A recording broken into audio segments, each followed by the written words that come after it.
مرحبا وأهلا بكم في برنامج داخل واشنطن. معكم مضيفكم روبرت ساتلوف. كان أسوأ الهجمات الإرهابية قاطبة في الولايات المتحدة منذ 11 سبتمبر، وأسوأ هجوم بإطلاق الرصاص في تاريخ بلادنا. ودعا مرتكب الحادث الولاء للدولة الإسلامية. إنني أتحدث عن الهجوم الدموي على الملهى الليلي في أورلاندو المسمى بلس، والذي أدى إلى مقتل 49 بريئا وخلف عشرات الجرحى. ولكن المدهش أن حادث أورلاندو الوحشي لم يشعل شرارة احتجاج قومي بشأن الإرهاب والحاجة لإجراءات الشد ضد داعش أو اتخاذ إجراءات أكثر صرامة بحق الإرهابيين المشتبه بأمرهم داخل بلادنا. وإنما معظم الجدل الآن جرى حول جانبين آخرين مهمين جدا من القصة: سهولة الحصول على أسلحة عسكرية الطراز في أمريكا، وما إذا كان القاتل عمر متين مدفوعا بالقضية تخص توجهاته الجنسية أكثر من آرائه السياسية. كيف يجدر بالأمريكيين التفكير بشأن الأحداث في أورلاندو؟ أي أثر أن وجد ينبغي أن يكون لحادث أورلاندو على استراتيجية الولايات المتحدة ضد الدولة الإسلامية؟ لمناقشة هذه القضية الراهنة يسرني أن أرحب بلجنتنا التي تضم خبيري السياسة الخارجية دينيس روس ووان زراتي.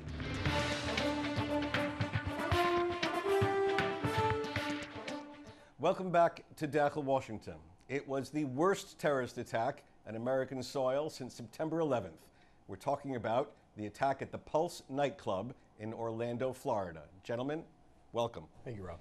Juan, how should Americans think about the Orlando attack?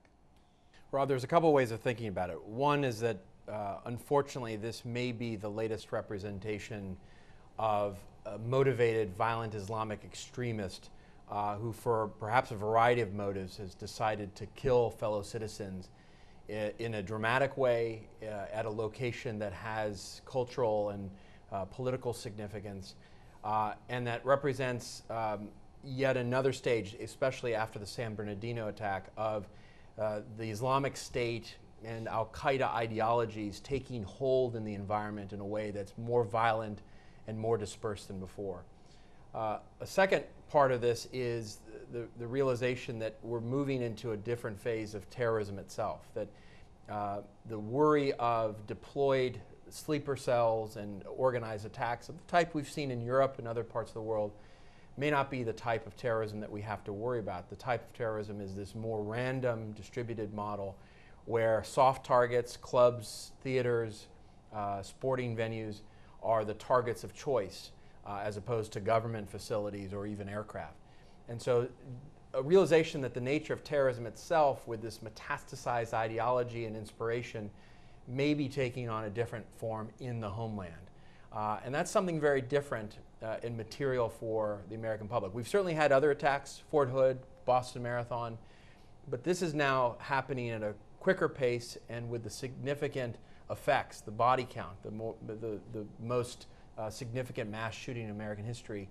That makes this a very different kind of attack and a point of realization that terrorism has reached our shores. Okay. Dennis, how do you think Americans should view this? Well, I think they need to understand that there is a vulnerability here that you can't simply wish away. It is connected to the Islamic State, Al-Qaeda kind of ideology for sure, particularly the Islamic State that is calling for these kinds of attacks and singles them out for heroic martyrdom. You know, as long as that model looks to be something that is appealing to some small disaffected group, then we're going to have to contend with it. But I also think that, you know, we have to have a level of confidence for our ability to deal with it. We have to think about how we deal from a first responders standpoint. I do think, there has to be something done when it comes to gun control. I mean, I don't know why there should be such easy access to semi-automatic weapons. We've seen, obviously, a debate here in the Congress that doesn't show much change soon. But I think if we face more and more of these kinds of attacks, it's hard to believe that we won't see some kind of change in that regard as well. Let me ask you, I don't know what your view is on gun control, but to try to explain this to our viewers in faraway countries, what is the best case for why ordinary American citizens should be able to have access to automatic weapons? I'm not sure what the best case is for that, but the argument, and especially for viewers who aren't familiar with American law or culture, have to realize that the Second Amendment, the amendments of the Constitution, are sacrosanct. Right? They help define and frame our fundamental rights. First Amendment, freedom of speech and the press. Second Amendment, the Second Amendment of to our Constitution, is about the right to bear arms. And that has been interpreted quite broadly in American jurisprudence, in American law. And so that means that it is a constitutional right to actually be able to possess a weapon. Now, there are restrictions that can be put on that. There are waiting periods. There are checks for people who've been criminals, for example, who no longer have a right to bear arms. And so there are rational and reasonable limits that can be put on any constitutional right.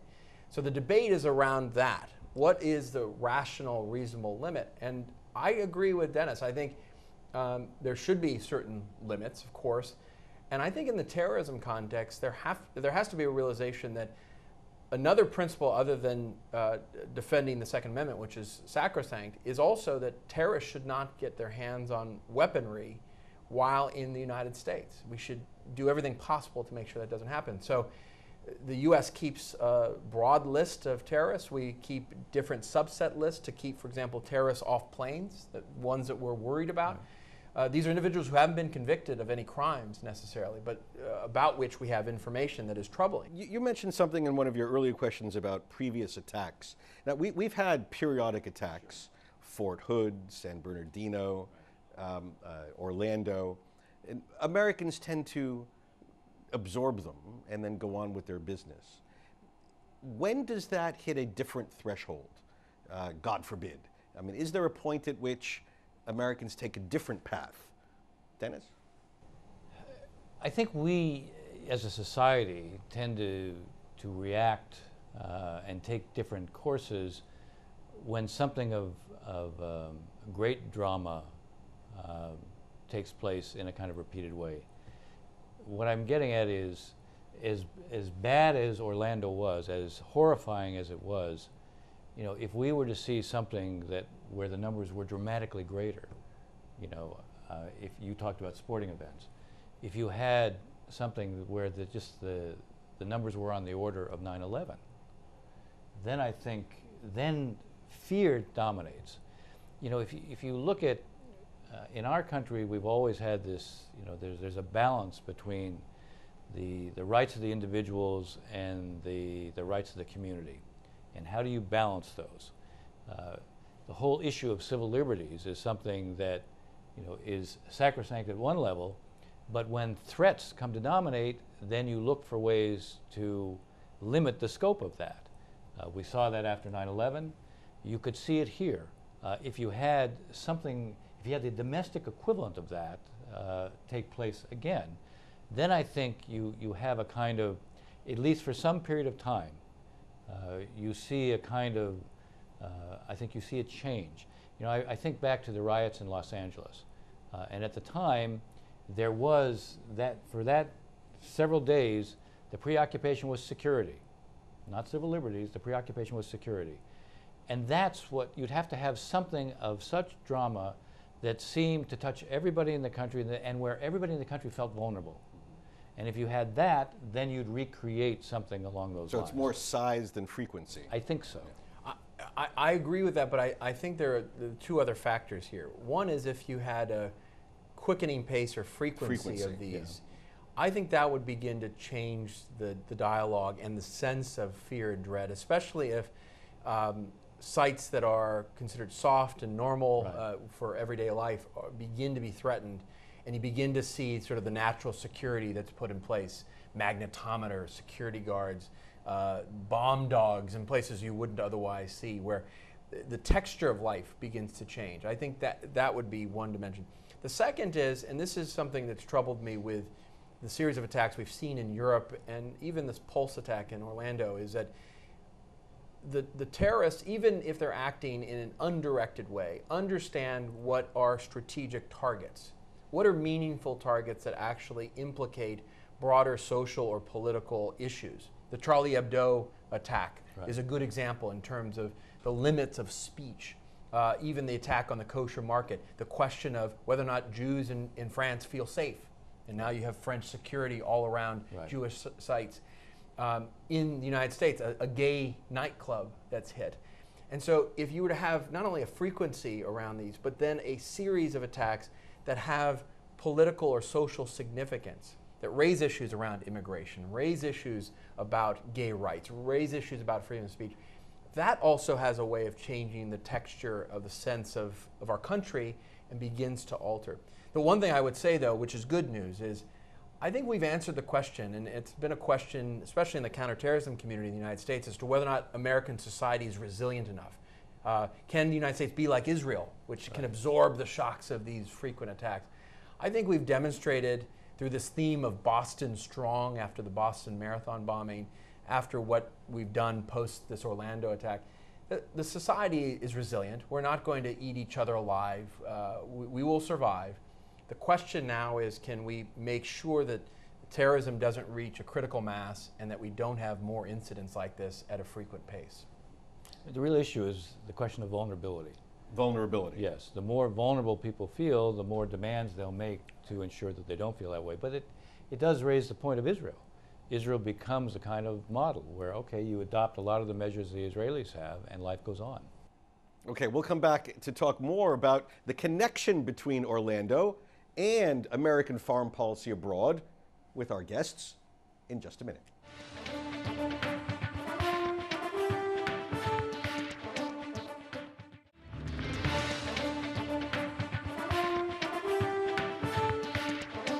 So Juan, let's take our domestic debate and move it abroad.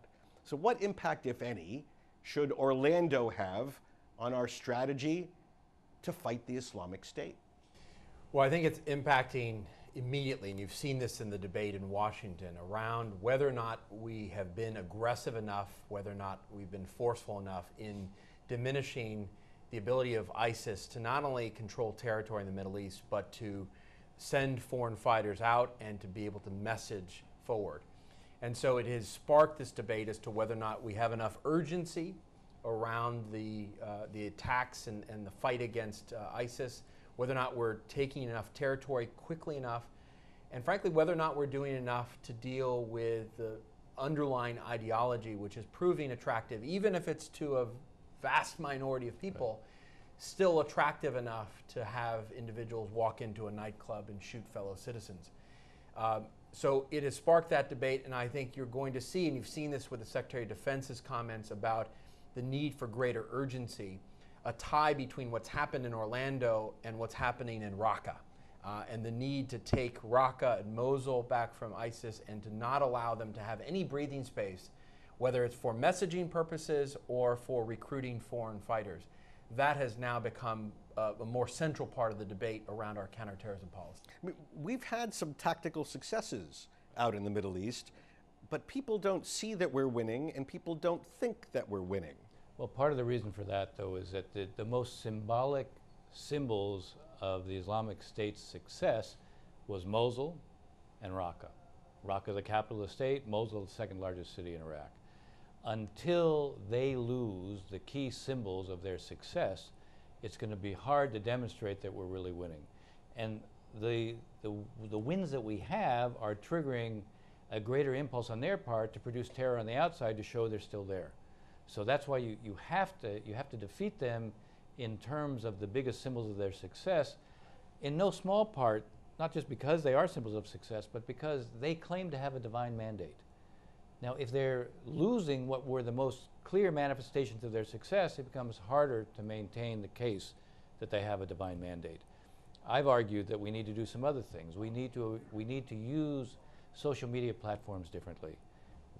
At a time when they are losing on the ground in ways that isn't fully appreciated, we ought to put on social media those who surrender, because they claim all those who fight for them are divine messengers. What kind of divine messengers are surrendering with their hands up? We should put on social media those who defect. We shouldn't be the ones trying to create a counter messaging. Let those who have been under their control describe what life is like there.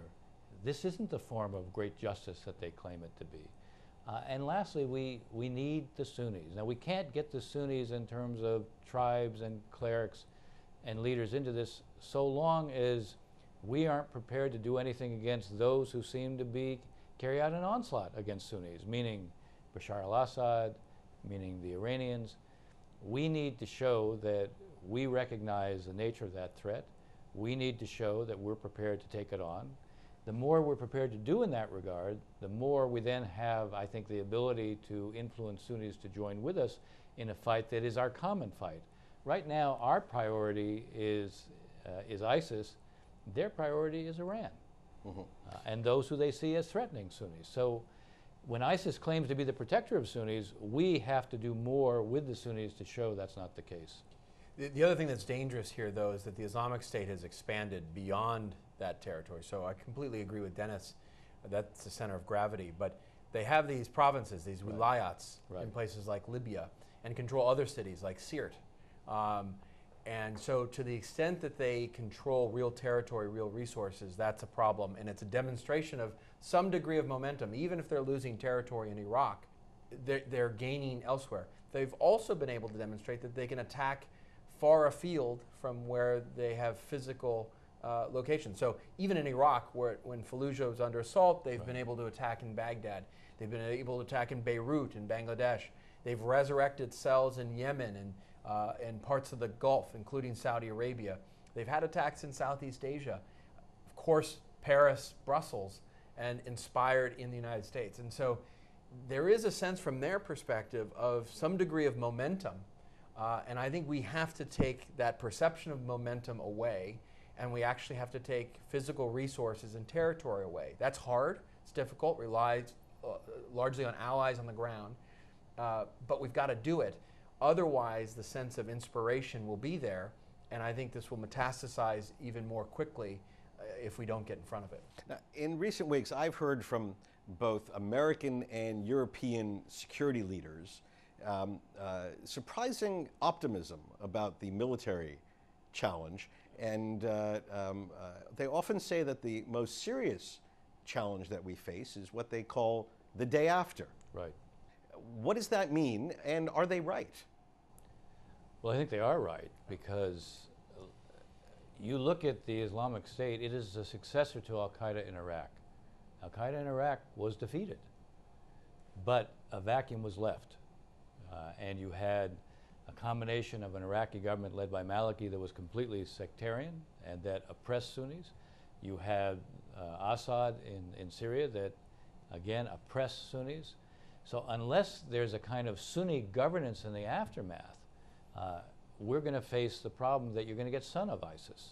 Son of ISIS? Yes, son of ISIS, and the next incarnation of ISIS. And you look at Fallujah, you look at, we already are hearing reports of Shia militias exacting revenge. Many of the younger males who were able to get out of Fallujah, they've been separated from their families. The longer they're kept away from their families, the longer we hear reports of torture. Unless there's a real effort to include the Sunnis, that also feeds the Islamic State narrative, that they're the only protectors of Sunnis. So we have to do a lot to demonstrate that that's not the case, but it also means there has to be governance in the aftermath of any liberation.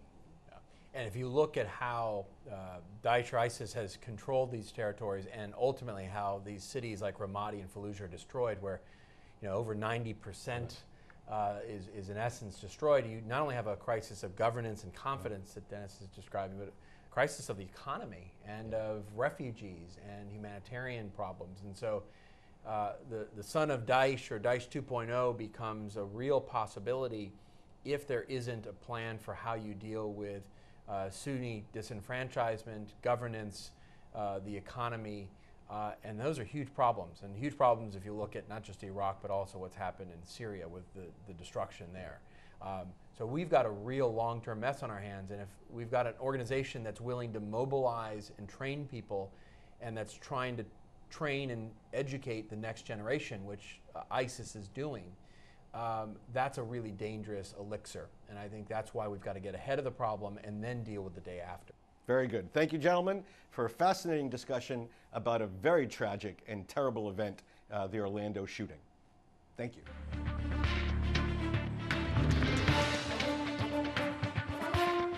بهذا نصل إلى نهاية هذه الحلقة من برنامج داخل واشنطن. إذا كانت لديكم أي استفسارات أو تعليقات حول هذه الحلقة، وخاصة حول خطر الإرهاب الناشئ في الداخل، أرجو أن تراسلوني مباشرة على عنوان البريد الإلكتروني التالي insidewashington@alhurra.com. معكم روبرت ساتلوف. شكرا لكم وإلى اللقاء.